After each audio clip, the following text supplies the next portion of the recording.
Sa ngalan ng Ama at ng Anak at ng Espiritu Santo. Amen. Ang pagpapala ng ating Panginoong Hesukristo, ang pag-ibig ng Diyos Ama, at ang pakikipagkaisa ng Espiritu Santo naway sumainyong lahat. At sumaiyo rin. Mga kapatid, aminin natin ang ating mga kasalanan upang tayo'y maging marapat gumanap sa banal na pagdiriwang. Inaamin ko sa makapangyarihang Diyos at sa inyo mga kapatid, na lubha akong nagkasala sa isip, sa salita at sa gawa, at sa aking pagkukulang. Kaya isinasamo ko sa mahal na Birheng Maria, sa lahat ng mga anghel at mga banal, at sa inyo mga kapatid, na ako'y panalangin sa Panginoong ating Diyos. Tawaan tayo ng makapangyarihang Diyos, patawarin tayo sa ating mga kasalanan at patnubayan tayo sa buhay na walang hanggan. Amen. Panginoon, kaawaan mo kami. Panginoon, kaawaan mo kami. Kristo, kaawaan mo kami. Kristo, kaawaan mo kami. Panginoon, kaawaan mo kami. Panginoon, kaawaan mo kami. Manalangin tayo. Ama naming makapangyarihan, kaming mga tinubos mo at kinupkop, ay tunghayan mo ngayon sa iyong kagandahang loob, upang sa pagsampalataya sa anak mong si Kristo, makamta ng kalayaan at pamana sa piling mo, sa pamamagitan niya, kasama ng Espiritu Santo, magpasawalang hanggan. Amen. Magsipo muna ang lahat. Pagbasa mula sa sulat ni Apostol San Pablo sa mga taga-Kolosas. Mga kapatid, kayo'y hinirang ng Diyos, itinalaga para sa Kanya at minamahal niya. Kaya't dapat kayong maging mahabagin, maganda ang kalooban, mapagpakumbaba, mabait at matiisin. Magpaumanhinan kayo at magpatawaran kung may hinanakit kayo sa isa't isa. Pinatawad kayo ng Panginoon, kaya't magpatawad din kayo. At higit sa lahat, mag-ibigan kayo pagkat ito ang buklod ng ganap na pagkakaisa. At paghariin ninyo sa inyong puso ang kapayapaang kaloob ni Kristo, sapagkat ito ang dahilan kaya kayo tinawag upang maging bahagi ng isang katawan. Magpasalamat kayong lagi. Ang mga salita ni Kristo ay itanim ninyong mabuti sa inyong isip. Magpaalalahanan kayo at magturuan ng buong kaalaman. Umawit kayo ng mga salmo, mga imno, at mga awiting espiritual na may pagpapasalamat sa Diyos. At anuman ang gawin ninyo, maging sa salita o sa gawa, gawin ninyong lahat sa pangalan ng Panginoong Hesus, at sa pamamagitan niya'y magpasalamat kayo sa Diyos Ama. Ang salita ng Diyos. Salamat sa Diyos. Kayong lahat na may buhay, papurihan ang may kapal. Kayong lahat na may buhay, papurihan ang may kapal. Sa banal na templo, ang Diyos ay awitan. Purihin sa langit ang lakas na taglay. Siya ay purihin sa kanyang ginawa. Siya ay purihin sapagkat dakila. Kayong lahat na may buhay, papurihan ang may kapal. Purihin sa tugtog ng mga trompeta. Awitan sa saliw ng alpa at lira. Sa tugtog ng tambol, magsayaw, purihin. Mga alpa at plauta, lahat ay tugtugin. Kayong lahat na may buhay, papurihan ang may kapal. Ang Diyos ay purihin sa tugtog ng pompyang. Sa lakas ng tugtog, siya'y papurihan. Purihin ang puon ng mga nilalang. Kayong lahat na may buhay, papurihan ang may kapal. Magsitayo ang lahat.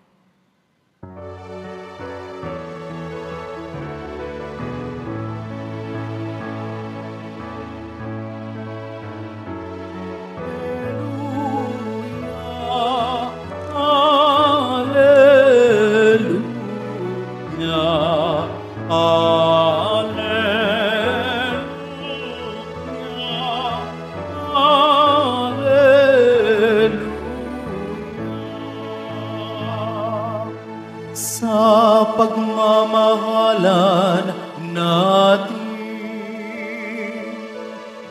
Ang Diyos ay ating kapiling, pag-ibig niya'y lulubusin. Hallelujah, Hallelujah,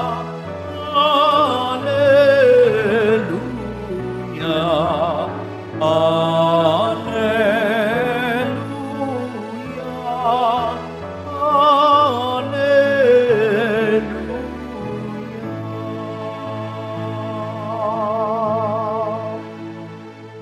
Sumainyo ang Panginoon. At sumaiyo rin. Ang mabuting balita ng Panginoon ayon kay San Lucas. Papuri sa iyo, Panginoon. Noong panahong iyon, sinabi ni Jesus sa kanyang mga alagad, "Sinasabi ko sa inyo, mga nakikinig, ibigin ninyo ang inyong mga kaaway. Gawan ninyo ng mabuti ang mga napupuot sa inyo. Pagpalain ninyo ang mga sumusumpa sa inyo. Idalangin ninyo ang mga umaapi sa inyo. Kapag sinampal ka sa isang pisngi, iharap mo rin ang kabila. Kapag inagaw ang iyong balabal, ibigay mo pati ang iyong baro. Bigyan mo ang bawat nangihingi sa iyo, at kung may kumuha sa iyong ari-arian, ay huwag mo nang bawiin pa ang mga iyon. Gawin ninyo sa iba ang ibig ninyong gawin nila sa inyo. Kung ang iibigin lamang ninyo ay ang mga umiibig sa inyo, ano pang gantimpala ang inyong hihintayin? Kahit ang mga makasalanan ay umiibig din sa mga umiibig sa kanila. At kung ang gagawan lamang ninyo ng mabuti, ang gumagawa sa inyo ng mabuti, ano pang gantimpala ang inyong hihintayin? Kahit ang mga makasalanan ay gumagawa rin nito. Kung ang pahihiramin lamang ninyo ay ang mga taong inaasahan ninyong makababayad sa inyo, ano pang gantimpala ang inyong hihintayin? Kahit ang mga makasalanan ay nagpapahiram din sa mga makasalanan sa pag-asang ang mga ito'y makababayad. Sa halip, ibigin ninyo ang inyong mga kaaway at gawan ninyo sila ng mabuti. Magpahiram kayo na hindi umaasa ng anumang kabayaran. Sa gayon, malaking gantimpala ang tatamuhin ninyo at kayo'y magiging mga anak ng kataas-taasan, sapagkat siya'y mabuti sa masasama at sa mga hindi marunong tumanaw ng utang na loob. Maging mahabagin kayo, gaya ng inyong Ama. Huwag kayong humatol at hindi kayo hahatulan ng Diyos. Huwag kayong magparusa at hindi kayo parurusahan ng Diyos. Magpatawad kayo sa inyong kapwa at patatawarin kayo ng Diyos. Magbigay kayo at bibigyan kayo ng Diyos. Hustong takal, siksik, liglig at umaapaw pa ang ibibigay sa inyo. Sapagkat ang takalang ginagamit ninyo sa iba ay siya rin gagamitin ng Diyos sa inyo. Ang mabuting balita ng Panginoon. Pinupuri ka namin, Panginoong Hesukristo. Magsiupuan lahat. Maganda po na ang mensahe ng ating mga pagbasa ngayon ay talagang unawain nating mabuti. Humingi tayo ng tulong sa Poong Nazareno na mas maging malawak ang ating pong pag-unawa o pang-unawa nang sa ganon ay mas magabayan tayo sa ating mga ginagawa, sa ating mga desisyon na atin pong gustong gawin. Lalo pa sa panahon natin ngayon, sa nangyayari sa ating pong lipunan, ito ba ang paraan na gustong ipagawa sa atin ng Diyos? Maraming galit sa paligid natin. Pero gaya ng mga narinig natin sa ating mga pagbasa ngayon, sabi sa unang pagbasa sa sulat ni Apostol San Pablo sa mga taga-Kolosas, manatili tayong mahabagin, maganda ang kalooban, mapagpakumbaba, mabait at matiisin. at magpaumanhinan at magpatawaran kung may hinanakit kayo sa isa't isa. Kung gusto natin matapos yung kaguluhan, kasi parang ginagawa lang nating cycle. Kung gusto mong tapusin yung cycle na ito at nawa sa iyo, sa atin, na mga nakikinig ngayon, mga nagdidebosyon sa Poong Nazareno, may pagkakataon tayo para putulin yung cycle ng pagkakagalit-galit. Yun naman kung talagang gusto mo nang matapos yung paghihirap na nararanasan mo ngayon. Hindi ito matatapos kung tayo ay laging mag-iisip na makapaghiganti o makaganti sa mga taong nagpapahirap o nagdudulot ng hirap ng ating kalooban. Kaya nga ang sabi ng Poong Nazareno sa atin pong narinig na pahayag sa Ebanghelyo ni San Lucas, ang sinasabi niya, ibigin ninyo ang inyong mga kaaway, gawan ninyo ng mabuti ang mga napupuot sa inyo. Hindi po ako nagsasabi nito, kundi ang Poong Jesus Nazareno. Ibigin ang kaaway, gawan ng mabuti ang mga napupuot sa inyo. Pagpalain, imbis na isumpa, pagpalain at ipagdasal ang mga umaapi sa inyo.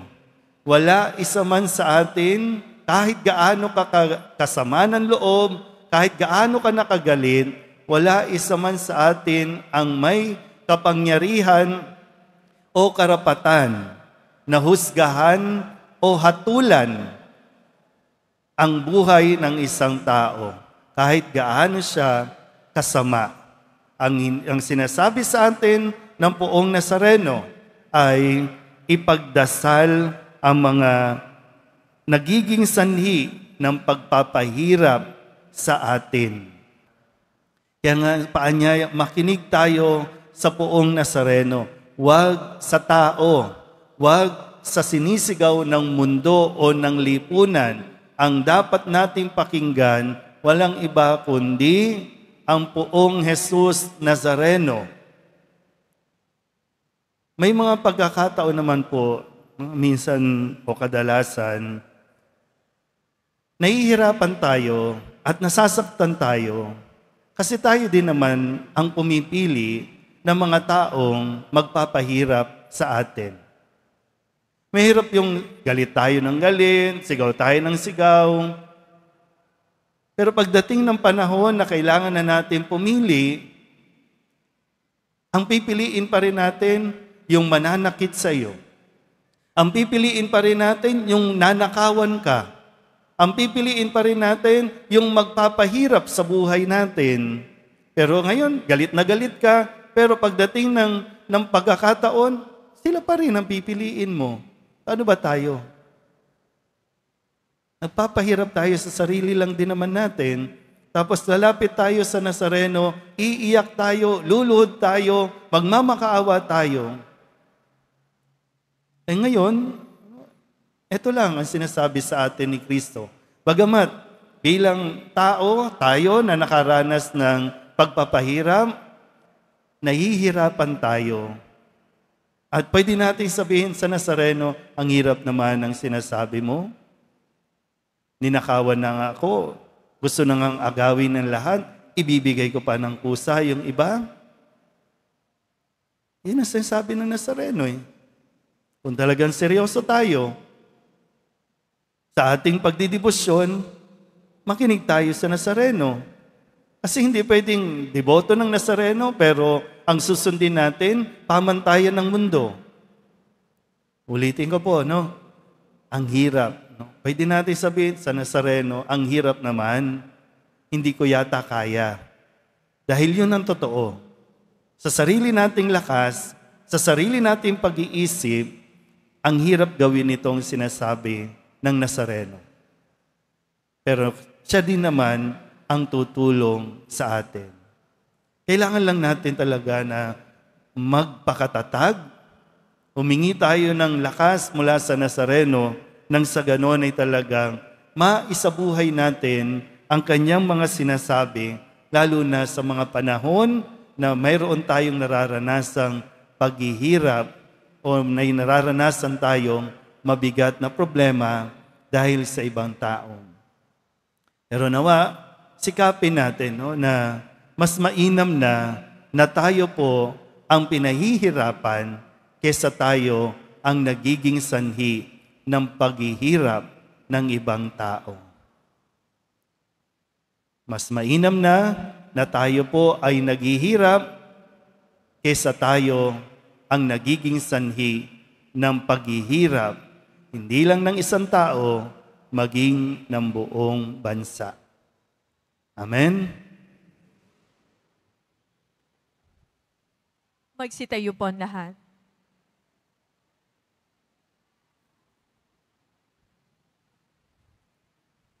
Minamahal ko mga kapatid, bumaling tayo sa Diyos Ama para sa tulong na ating kinakailangan upang sundin ang halimbawa ni Jesus na nagsasabi sa ating mahalin natin ang ating mga kaaway. Ang ating pong itutugon, Diyos ng pag-ibig, bigyan mo kami ng lakas. Diyos ng pag-ibig, bigyan mo kami ng lakas. Ang mga pinuno ng simbahan naway magbigay saksi sa kanyang sambayanan sa pamamaraan ng pagpapatawad, pag-ibig at kapatawaran upang masalamin ang kabanalan ng Diyos sa daigdig. Manalangin tayo.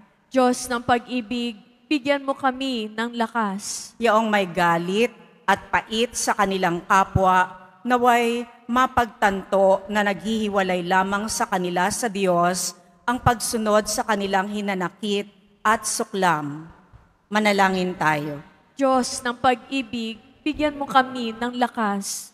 Ang mga pamilyang pinaghiwalay at nahati dahil sa kanilang kawalang bahala sa isa't isa, naway mapanumbalik ang dating pagkakasundo at alab ng samahan. Manalangin tayo. Diyos ng pag-ibig, bigyan mo kami ng lakas. Ang mga may sakit, naway magkaroon ng kapayapaan ng isip na lumago sa pagpapahalaga nila sa kanilang natatanging bahagi ng pakikiisa kay Kristo sa kanyang pagpapakasakit. Manalangin tayo. Diyos ng pag-ibig, bigyan mo kami ng lakas. Ang mga yumao naway makibahagi sa kapayapaan at kaligayahan ng kaharian ng Diyos. Manalangin tayo. Diyos ng pag-ibig, bigyan mo kami ng lakas. Ama naming Diyos, alam mo kung ano ang mabuti para sa amin. Tanggalin mo nawa sa aming mga puso ang mga hinanakit at basbasan mo ang aming pagsusumikap na mahalin ang lahat ng aming kapwa. Inihiling namin ito sa ngalan ni Kristong aming Panginoon. Amen. Magsiupuan lahat.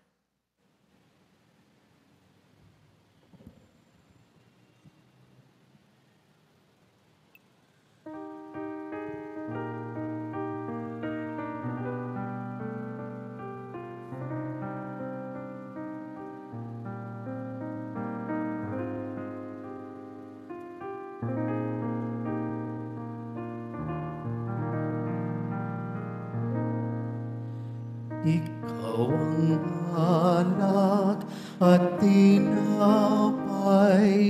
ng langit. Ikaw ang kaligtasang aming nakamit. Pagsamo ng iyong bayay, pakinggan. Maging marapat na ika'y pagsaluhan. Magsitayong lahat.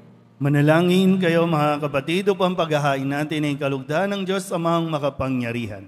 Tanggapin nawa ng Panginoon ito paghahain sa iyong makamay, sa kapurihan niya at karangalan, sa ating kapakinabangan at sa buong sambayanan niyang banal. Ama naming lumikha, ikaw ang gumagawa ng wagas sa katapatan at kapayapaan.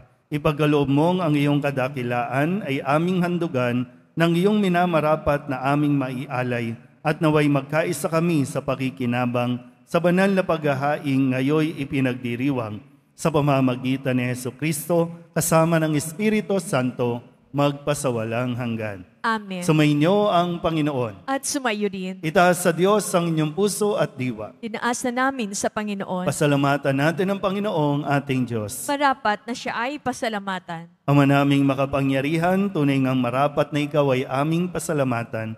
Pinagbibigyan mong ito'y aming maihayag, kahit na ito'y walang anumang maidaragdag, sa kadakilaang sa iyo ay likas. Sa pagpupuri nami ang nakikinabang, ay kami ring iyong pinakikiharapan sa pamamagitan ng iyong anak na minamahal. Kaya kaysa ng mga anghel na nagsisiawit ng papuri sa iyo, na walang humpay sa kalangitan, kami nagbubunyi sa iyong kadakilaan. Santo, Santo, Santong Panginoon Diyos na manghukbo, napupuno ang langit at lupa ng kadakilaan mo, o sana sa kaitaasan. Pinagpalang na paririto sa ngalan ng Panginoon, o sana sa kaitaasan. Magsiludan lahat. Ama naming banal, ikaw ang bukal ng tanang kabanalan. Kaya't sa pamamagitan ng iyong Espiritu, gawin mong banal ang kaloob na ito upang para sa aming maging katawan at dugo ng aming Panginoong Heso Kristo. Bago niya pinagtiis ang kusang loob na maging handog, hinawakan niya ang tinapay, pinasalamatan kaniya, pinaghati-hati niya iyon, iniabot sa kanyang mga alagad at sinabi, tanggapin ninyong lahat ito at kanin, ito ang aking katawan na ihahandog para sa inyo.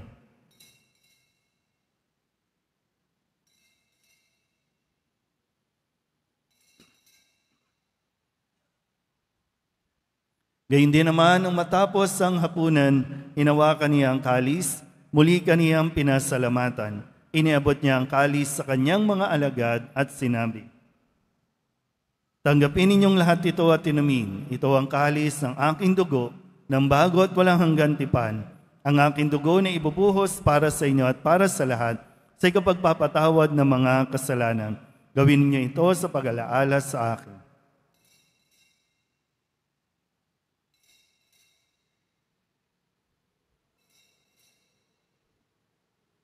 Magsitayo po ang lahat. Ipagbunyi natin ang misteryo ng pananampalataya.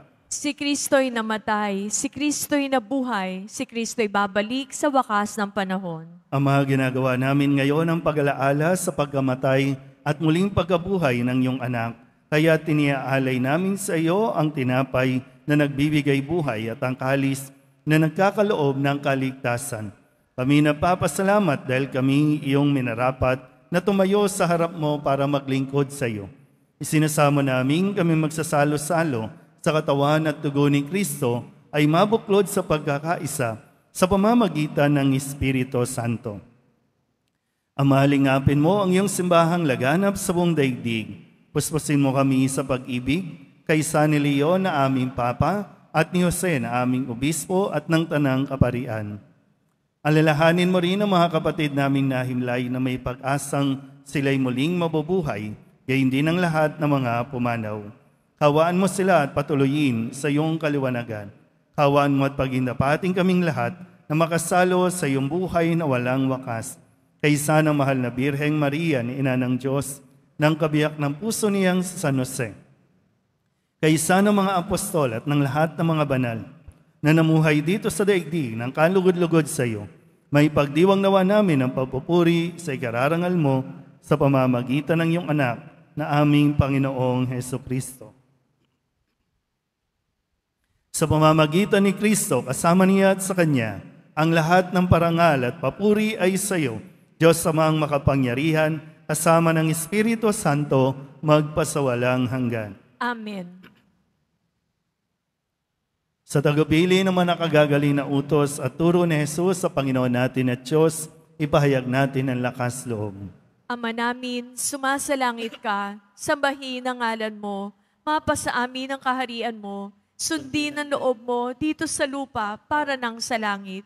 Bigyan mo kami ngayon ng aming kakanin sa araw-araw at patawarin mo kami sa aming mga sala para nang pagpapatawad namin sa nagkakasala sa amin. At huwag mo kaming ipahintulot sa tukso at iadya mo kami sa lahat ng masama. Hinihiling namin kami iadya sa lahat ng masama, pagkalooban ng kapayapaan araw-araw, iligtas sa kasalanan at ilayo sa lahat ng kapahamakan, samantalang aming pinananabikan ang dakilang araw ng pagpapahayag ng tagapagligtas naming sa Jesucristo. Sapagkat iyo ang kaharian, ang kapangyarihan at ang kapurihan, magpakailanman. Amen. Panginoong Jesucristo, sinabi mo sa iyong mga apostol, kapayapaan ang iniiwan ko sa inyo, ang aking kapayapaan ang binibigay ko sa inyo. Tunghayan mo ang aming pananampalataya at huwag ang aming mga pagkakasala. Pagkalooban mo kami ng kapayapaan at pagkakaisa ayon sa iyong kalooban, kasama ng Espiritu Santo, magpasawalang hanggan. Amen. Ang kapayapaan ng Panginoon ay laging sumainyo. At sumaiyo rin. Magbigayan po tayo ng kapayapaan sa isa't isa.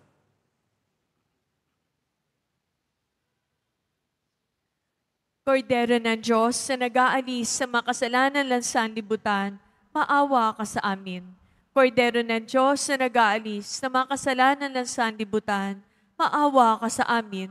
Kordero ng Diyos na nag-aalis sa makasalanan ng sanlibutan, ipagkaloob mo sa amin ang kapayapaan. Magsilud po ang lahat. Ito ang kordero ng Diyos. Ito ang nag-aalis ng kasalanan ng sanlibutan. Mapalad ang mga inanyayahan sa kanyang piging. Panginoon, hindi ako karapat-dapat na magpatuloy sa iyo, ngunit sa isang salita mo lamang ay gagaling na ako.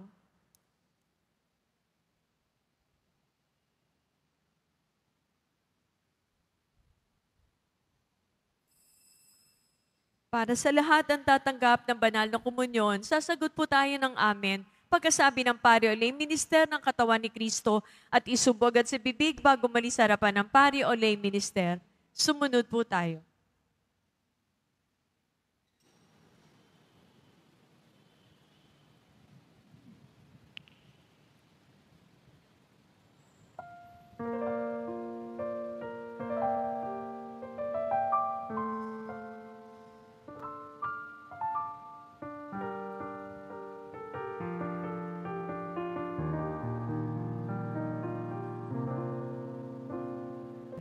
Magsitayo po ang lahat. Manalangin tayo. Ama naming mapagmahal, kaming pinapagsalo mo sa iyong salita at piging na banal, ay iyong pinalalakas at iyong binubuhay. Pagindapatin mong kami makapakinabang sa buhay ng iyong anak, ay para sa aming sarili niya ang alay, bilang aming tagapamagitan, kasama ng Espiritu Santo, magpasawalang hanggan. Amen. Sumainyo ang Panginoon. At sumayo rin. Manalangin tayo para sa pagbabasbas. Mahal na pong Jesus Nazareno, inihayag mo sa pamamagitan ng krus ang walang maliw na pag-ibig ng Diyos sa sangkatauhan. Pakinggan mo ang kahilingan, lalo na para sa mga nangangailangan ng iyong tulong at awa. Makamtanawa namin ang iyong kasagutan na may utang na loob na tinatanaw. Basbasan din po ninyo ang dala-dala nilang mga imahin at dasalan. Sa pamamagitan ng bendisyon na ito, naway lalo kaming makapaglingkod, masunurin at tapat sa iyo sa aming maluwalhating Panginoon, magpasawalang hanggan. Amen. At pagpalain kayo ng makapangyarihang Diyos, Ama at Anak at Espiritu Santo. Amen. Tapos ng banal na misa, humayo tayo sa kapayapaan ni Kristo. Salamat sa Diyos.